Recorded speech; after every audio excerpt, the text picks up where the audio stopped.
La fête des trompettes est la quatrième étape du plan de salut de Dieu pour toute l'humanité, révélée à travers les 7 fêtes bibliques. Cette vidéo en explique la signification biblique et vous apprendra comment ce jour saint renvoie au jour du Seigneur, au retour de Jésus-Christ et à la résurrection des vrais chrétiens. Lévitique 23, verset 24 dit « Le 7e mois, le premier jour du mois, vous aurez un jour de repos publié au son des trompettes et une sainte convocation. » Cette célébration est l'un des 7 jours saints annuels de Dieu, souvent appelé la fête des trompettes. Il est également connu sous le nom hébreu de Rosh Hashanah, qui signifie début de l'année. Les trompettes jouent un rôle important dans sa signification. Dans l'Ancien Testament, les trompettes étaient utilisées à plusieurs fins, dont 2 s'appliquent directement à la fête des trompettes. La première est l'annonce d'une guerre et d'une destruction imminente. C'est ce que nous montre le chapitre 10 des Nombres. L'Éternel parla et dit « Fais-toi 2 trompettes d'argent. Lorsque dans votre pays vous irez à la guerre contre l'ennemi qui vous combattra, vous sonnerez des trompettes avec éclat. » Une autre fin pour laquelle on sonnait de la trompette était le couronnement d'un roi. Nous le voyons dans 1 Roi 1, verset 34, où Salomon fut oint roi. Vous sonnerez de la trompette et vous direz « Vive le roi Salomon !» Maintenant, utilisons les Écritures pour développer notre compréhension de la signification de la fête des trompettes. Examinons des prophéties de la fin des temps où les trompettes sont des éléments clés et découvrons 3 événements majeurs illustrés par ce jour saint. Numéro 1. Le jour du Seigneur. Le jour du Seigneur, dans le sens restreint, est la période qui précède immédiatement le retour de Jésus, au cours de laquelle les 7 fléaux de l'Apocalypse seront annoncés au son des trompettes et déversés sur l'humanité. Ésaïe nous apprend que cette période durera 1 an. Ésaïe 34, verset 8 dit « Car c'est un jour de vengeance pour l'Éternel, une année de représailles pour la cause de Sion. » Et Ésaïe 63, verset 4 dit « Car un jour de vengeance était dans mon cœur, et l'année de mes rachetés est venue. » Dans Joël 2, verset 1, nous lisons « Sonnez de la trompette en Sion, faites-la retentir, que tous les habitants du pays tremblent, car le jour de l'Éternel vient, car il est proche. » Lisons maintenant cette prophétie de Sophonie. « Car il est proche le jour de l'Éternel, car voici qu'il est proche le jour de l'Éternel. On entendra des cris amers au jour de l'Éternel. En effet, ce jour-là est un jour de colère, c'est un jour de détresse et de malheur, un jour de destruction et de désolation.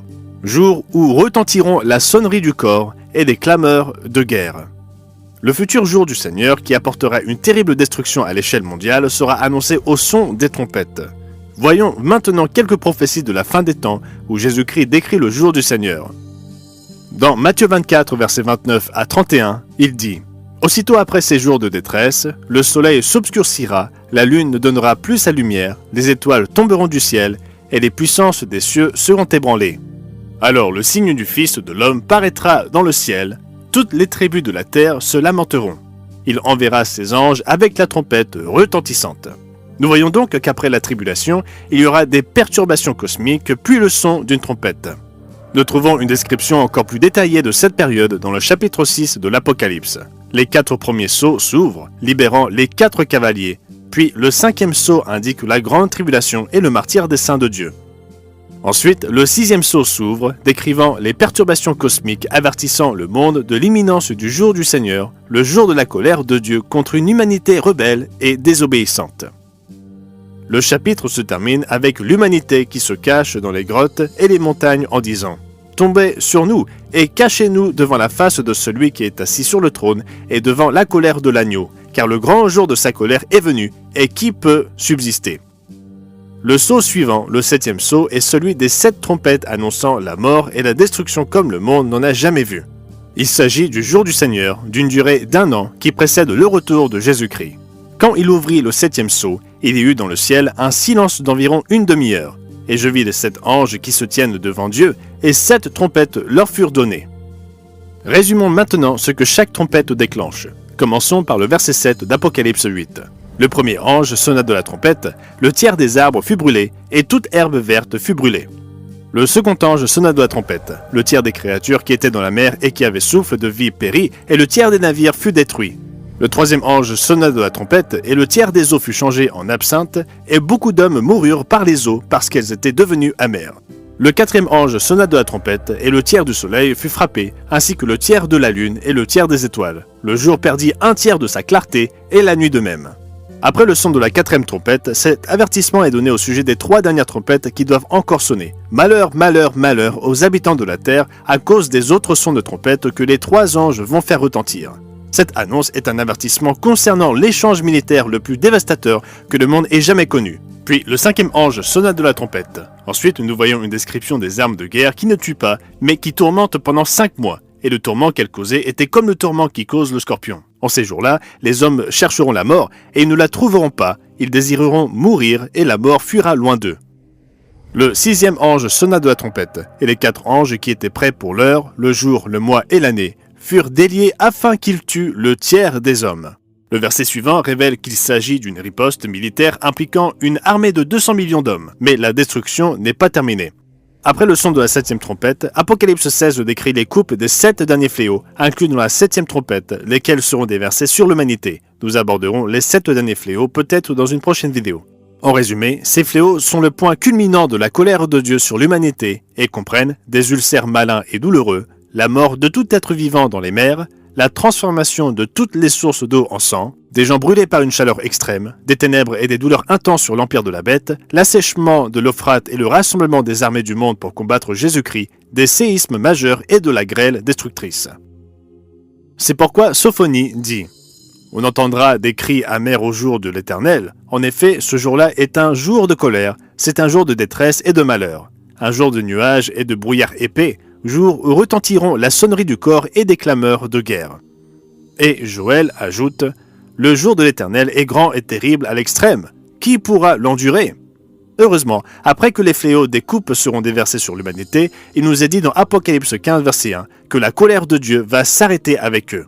Mais malheureusement, même après tous ces châtiments, il est prophétisé que les hommes ne se repentirent pas et blasphémèrent Dieu à cause du fléau de la grêle parce que ce fléau était très grand. En contraste avec la nature lugubre des 6 premières trompettes et des derniers fléaux de la 7e, la 7e trompette annonce également 2 autres événements majeurs qui sont commémorés chaque année lors de la fête des trompettes.